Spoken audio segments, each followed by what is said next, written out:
I'm done compromising. That's how she said it. Not yelling, not crying. Just that soft, measured voice she always used when she thought she had the upper hand. Stefani sat across from me on the couch, one knee tucked under the other, her phone face down beside her wine glass. I'd just wrapped up another podcast episode. Solo one. Took me longer than I expected. She'd been waiting, watching the clock, not helping, not curious, just waiting for the final straw to land. It's either the podcast or me. She blinked after she said it, like maybe I didn't hear her right, like I'd rushed to reassure her. Turn it off. Say something dramatic. Chase her. But I didn't. Not this time. I leaned back. Then I guess it's not you. No reaction. Just a slow blink. Then a tilt of her head, like I was the one being irrational. Are you serious? Completely. She laughed. That dry, half-shocked exhale that sounded more like a warning than amusement. You'd throw away a real relationship for a hobby? You don't know what it is. Because you never asked. That part landed. Not because it hurt her, but because it told her the playbook had changed. She stood up, walked to the kitchen, poured more wine she didn't need. Didn't look back. You're being stubborn. No. I'm being honest. She stood there, arms crossed, mouth pressed thin like she was weighing her options. You've changed, she said finally. And maybe I had. But not the way she meant. 3 months ago, if she'd said the same thing, I would have shut everything down. Mike. Project? My own damn thoughts. Because I convinced myself that real love meant keeping the peace. Even if that peace came with a leash. But this time, when she gave me the ultimatum, I realized she didn't expect a choice. She expected surrender. The truth? She hadn't asked me about a single episode I'd made. Not one guest. Not one topic. What she did do was comment on how much time it took. How tired I looked after recording. How I wasn't as present anymore. She used concern like a scalpel. Little cuts over time. And now, finally, she went for the artery. But she misjudged the pulse. I'll be out by tomorrow, she said, grabbing her phone. I'll help with boxes, I replied, calm as stone. She turned. This isn't how you're supposed to act when the woman you love is walking out. It is when she thinks love should come with a mute button. She didn't slam the door. Didn't cry. Didn't beg. She just left it open behind her, like she still thought I'd chase her out. But I didn't move. I just sat there. Alone. And finally, at peace. Before the ultimatum. Before she stood there and told me to choose between her and the one thing that still felt like mine. There were signs. Not screaming, not cheating, not the kind of signs people believe when you tell them. Just small, constant corrections. Conversations that looked like care on the surface and left me feeling smaller every time. You're really recording again? She asked, standing in the doorway of the garage like it smelled off. I was sitting at my makeshift desk, adjusting the mic arm I'd saved up for. She didn't come in. Just leaned on the frame, wine in one hand, her other arm crossed tight across her chest. Yeah, I said. Got some new ideas. Think it's time I get serious about it. She tilted her head like she was admiring a stray dog. That's cute. You still using that intro music? Why? It sounds like a YouTube conspiracy channel. She smiled. Like it was a joke. But it landed. Hard. A week later, I was in the middle of editing. She poked her head in again. Just wondering, are you planning to record during the dinner party next weekend? It's Saturday night. I'll be done hours before. Right. It's just, I know how you get. You say an hour, and then it's 3, and you forget we have people coming. I said I'd be done. You said that last time. That wasn't true. But she said it like it was. And I didn't argue.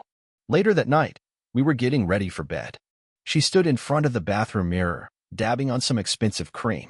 You're not, like, expecting this podcast thing to turn into a job, are you? What do you mean? It's a hobby. Just don't forget that. I said nothing. I'm just looking out for you, she added. Same tone. Same face. I'm only saying this because I care routine. 2 weeks later, I got invited on someone else's podcast. A guy with a solid following. Nothing huge, but it felt like a step forward. We're recording Friday, I told her. Evening slot. On Zoom. Yeah. During our movie night? Just for this week. It's a one-time. Wow, she said, heading for the hallway. Guess I know where I rank. She didn't slam the door. She just let it click behind her. Soft. Surgical. Another night, she picked up my phone while it buzzed. You've got a comment, she said, glancing at the notification. From a Jessica. Your episode helped me feel seen. She looked at me. Jessica. Listener. Huh. She handed the phone back face down. Didn't need to say anything else. That's how she chipped away. Never yelled. Never forbid. Just questions. Smiles. Little darts disguised as concern. And I kept making excuses for her. Telling myself it was just her way. That she didn't understand the space I was building. The space where I could think, speak, breathe. But the truth? She understood it perfectly. And that's why she wanted it gone. I told her I canceled the podcast. Sat across at the dinner table, just the two of us, pasta between us, half a bottle of red open. She was scrolling. I think you'll be happy, I said. I shut it down. She didn't even ask why. Didn't say, are you sure? Didn't ask what changed my mind. She just smiled. A slow, measured smile that pulled at one corner of her mouth. Probably for the best, she said, reaching for her glass. You were starting to sound a little tired. Tired? Yeah. Like it was draining you. Mentally, I mean. You were sharper before all that. I nodded. Just enough. Didn't say a word about the fact that the mic was still mounted in the garage. That I'd actually recorded an episode that morning, but hadn't posted it. Didn't tell her the fake post I scheduled on Instagram that read, taking a break, personal reasons. Was just a line in a trap. 2 days later, I left my phone on the kitchen counter. Mic on. Screen off. Face down. Silent. Recording app running in the background. I went out for a walk. When I came back, she was in the living room, scrolling. My phone was right where I left it. I played the recording in the garage. Nothing for 10 minutes. Just ambient kitchen noise. Then her voice. He actually stopped it. Wow. Then silence. Then another voice, hers again. On speaker. He finally let it go. He didn't say it out loud, but I could tell he got it. The whole podcast thing. It was getting weird. Like, who even listens to that crap? A pause. No, I'm not worried. He won't go back to it. Not after this week. Trust me. Click. I sat there in that half-dark studio, my own voice caught in my throat. Not because I was angry, but because I was finally done wondering. It wasn't about me being drained. It wasn't about support or balance or time together. It was about her needing me quiet, needing me small, needing my thoughts to pass through her filter before I ever said them aloud. And the second she thought she'd won, she bragged. Not to me. To someone else. Someone I didn't know. Someone who, judging by the tone, knew all about her campaign to mute me. That was the moment I knew I'd never trust her again. And the moment I knew I'd never need to. We were at a dinner party. Not a big one. 8 people, close friends, 2 couples she'd known since college, and my buddy Jeff, who was the first guy to ever tell me, she doesn't like you talking unless it's about her. Jeff was the only one who listened to my podcast regularly. He actually quoted lines from it. That night, he brought it up like he always did, not loud, just casually. That episode on emotional silence? Gold. You ever going to drop part 2? I smiled, opened my mouth to reply.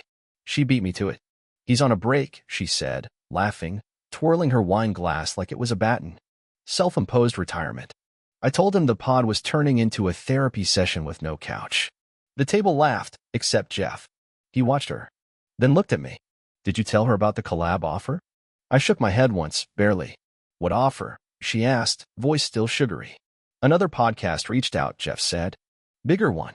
Wanted him as a guest host. I thought it was cool. She turned her head slowly, blinked once. And when exactly did you plan to mention that? Hadn't decided, I said. Didn't know if it would land well. The table got quiet, just for a second. She leaned back in her chair, looking around, smiling like she was still in on the joke. See what I mean? He's got this whole double life. So mysterious. It's called boundaries, Jeff said flatly. She turned to him. I'm sorry. You joke when he shares. Undermine him when he builds. Sounds more like sabotage than support. Her mouth opened, not wide, not defensive. Just enough for everyone at the table to see she wasn't used to being questioned. Wow, she said. Didn't know this was an intervention. It's not, I said. It's just the first time anyone's ever said out loud what I've been thinking. After dinner, as we were leaving, she didn't speak.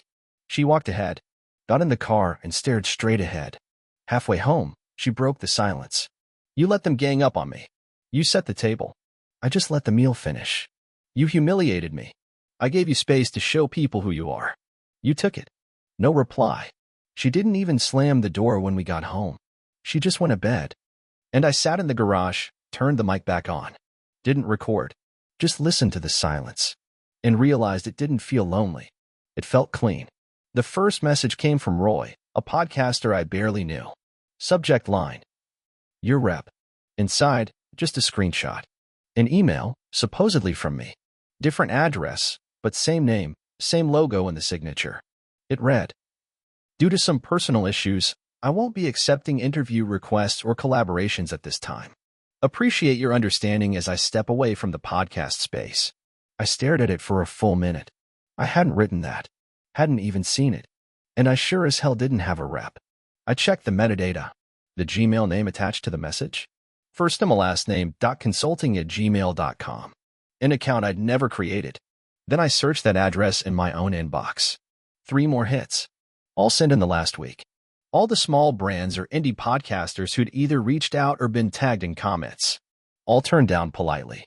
All sent from someone pretending to be me. She was managing my voice now. From the outside. While sleeping in my bed. I didn't confront her right away. I needed more. So I sent a test. Used an alternate email to write to myself, posing as a small wellness brand looking to sponsor the show.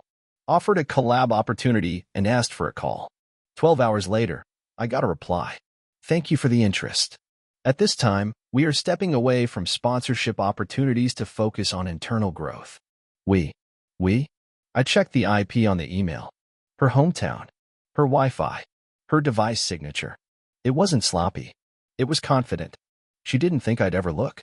That night, I opened a document and pasted everything inside. Screenshots. IP records. Headers. The fake Gmail account creation page. A list of brands I hadn't responded to, not because I missed them, but because she had answered for me. And at the top of the folder, I wrote, final proof. When I walked into the bedroom later, she was scrolling Instagram. Anything interesting? I asked. Not really, she said without looking up. Cool. I just sent you something. When you're done pretending I don't exist, read it. She looked at me for the first time that night. What is it? Everything I wasn't supposed to find. She didn't open it that night. And I didn't sleep beside her again after that. She didn't open the file. Not that night. Not the next morning. She just avoided it. Walked around the apartment quieter than usual, not like someone ashamed, but like someone calculating the right version of the story to feed me when the time came. Except I wasn't waiting for it. I forwarded the folder to his second account. Saved it to 2 drives. Printed the emails in hard copy.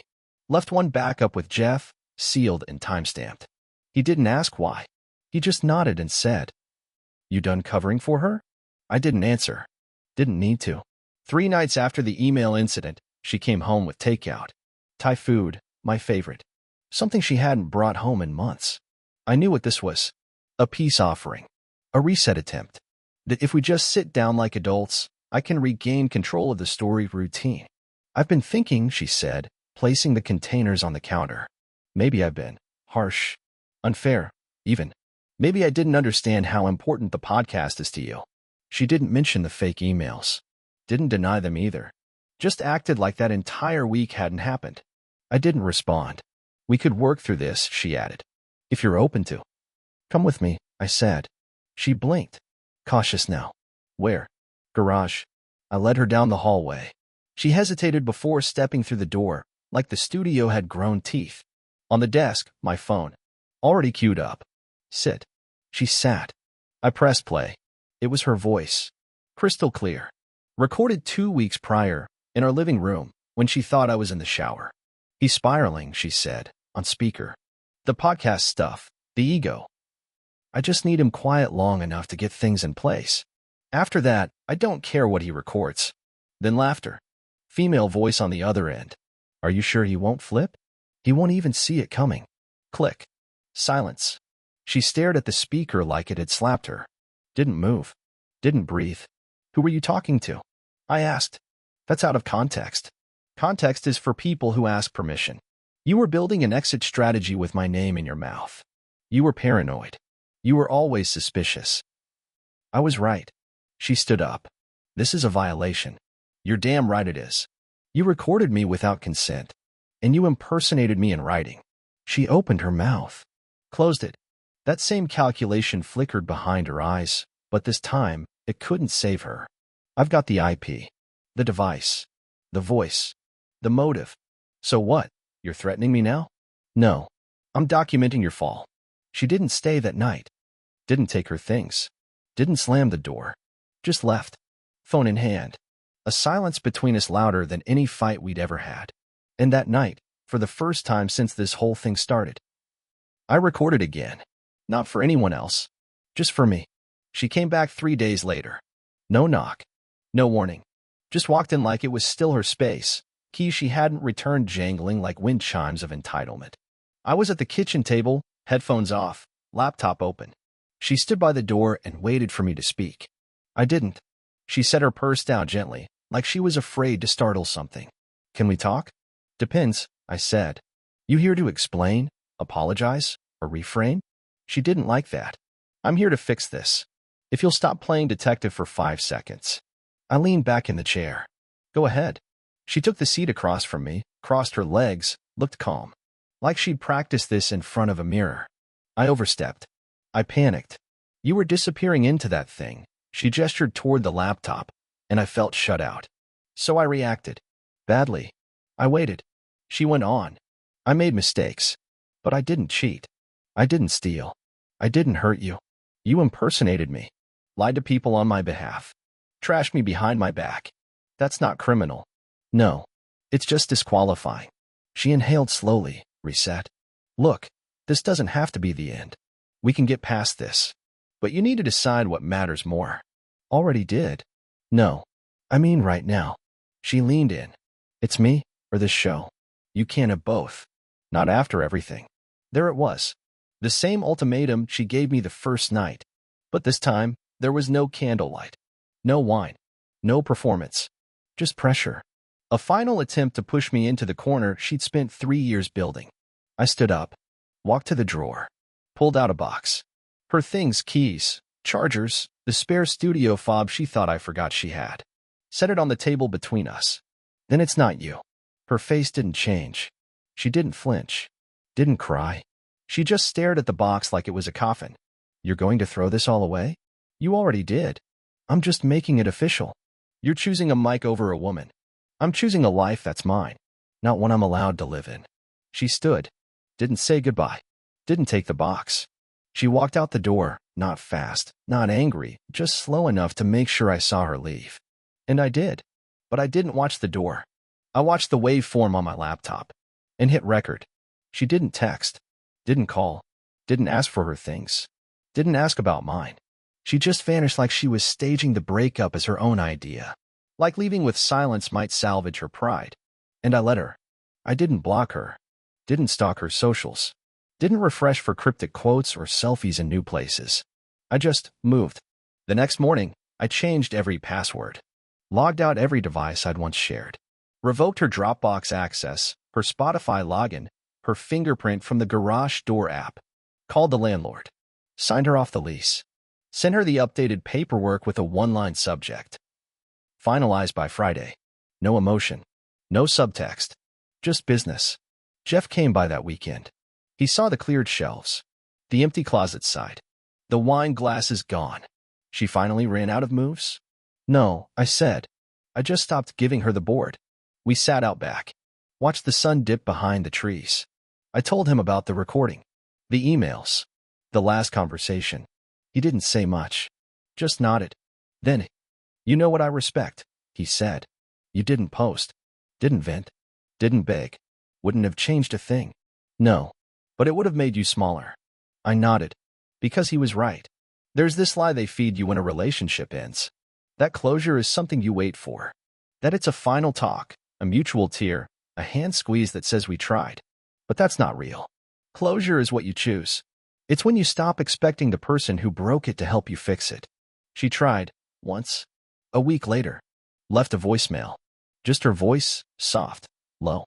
I know you probably don't want to hear from me, but I wanted to say, I didn't want it to end like this. You were good. You were always good to me. No apology. No ownership. Just a soft rewrite of the past, the kind she could live with. I didn't respond. Didn't delete it either. I just archived it. like you would a receipt for something you'll never return to. And then I kept recording, kept building, kept going, because she took my piece.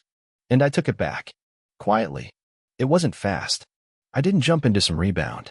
Didn't post thirst traps or cryptic captions. I just lived. Woke up early. Ate better. Hit record. Stopped apologizing for taking up space in my own life. And then came Angelina. We met through a friend, mutual circles, both invited to the same Loki Saturday night hang. She wasn't loud, wasn't flashy, but she listened. Actually listened. Asked questions about the show, about why I started it. Not for small talk, but because she cared. That was the hook. 2 months in, she came with me to a live podcast event. Small panel. 40 seats. But it meant something. Angelina sat in the front row. Took notes. Laughed in the right places. Clapped the loudest. After, she walked up to the host and said, "He's even better off, Mike. You got lucky with that one." I stood behind her, floored. Not just because she was proud, but because she wanted me to be seen. The photo from that night went up the next day. Angelina and me, backstage. Her arm on mine. Mike still clipped to my shirt. Caption read, "Full circle. From recording in a garage to finally being heard." That's the post she saw. 3 days later, she broke the silence. "Stefani." A text. "First contact in over 6 weeks. So you're dating now?" "No. Hi." "No. Hope you're well." Just the smoke signal of a woman who thought the door would stay cracked forever. I stared at the message. Left it on read. A day later, voicemail. Her voice, flat this time. "I didn't expect you to move on this fast. I mean, after everything. I guess I thought you'd need more time." That wasn't jealousy. It was disorientation. She didn't know how to place herself anymore. Didn't know how to fit into the version of my life that no longer been around her moods. And then came the second text. "Is this why you were pulling away from me? Was she around before we ended?" I almost laughed. Because for the first time in our entire history, she was on the outside trying to make sense of something that wasn't hers to label. I didn't respond to that one either. Because Angelina was across from me at that moment. Knees pulled up, messy bun, sipping coffee and editing notes from my latest episode. "You want me to grab your charger?" she asked. "Already plugged in," I said. She smiled. I looked back down at the text. Hit delete. Not because I was angry. Not because I wanted revenge. But because when someone shows up after the war, they don't get to claim victory. It hit me one morning, not in a dramatic way. No lightning bolt. No epiphany.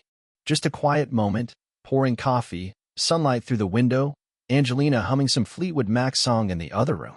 And I realized I wasn't flinching anymore. Not waiting for someone to critique how I sipped my drink. Or question why I had the mic out. Or suggest, in that Stefani tone, that maybe I was distracting myself from real life. I wasn't walking on eggshells. Because I wasn't in a minefield anymore. Stefani never really wanted a partner. She wanted a mirror. A man who reflected her, enhanced her, supported her, as long as he didn't eclipse her. She said she loved strong men, but what she really loved were silent ones. Ones who didn't interrupt, didn't push back, didn't outgrow the version of themselves she approved. And the second I stopped shrinking to fit her frame, she tried to burn it down. Emails, ultimatums, rewrites of reality. All because I chose to speak where she wanted silence. See, there are 2 kinds of control. The loud, obvious kind that shouts. And the quiet kind that smiles while it cuts. Stefani was the second one. Death by 1,000 soft corrections. Are you sure that's a good idea? Don't get your hopes up. You're really doing that again? And I let it slide, because I thought love was compromise. But compromise isn't surrender. And love doesn't demand silence to survive. Angelina isn't perfect. She challenges me, but she never mutes me. She doesn't manage my voice, she amplifies it. Doesn't compete with my purpose, she protects it. And when I speak, she listens without flinching. I never got a real apology from Stefani. No confession. No ownership. Just a slow fade, a few passive-aggressive messages, and a handful of friends still wishing us both the best. But I don't need her to admit it, because the evidence is in my piece. In the way I laugh now. The way I sleep. The way I hit record without checking who's watching. So if you're out there stuck in something that feels like love, but only as long as you stay small, let this be the nudge. Because real love? It doesn't ask you to obey. It asks you to be.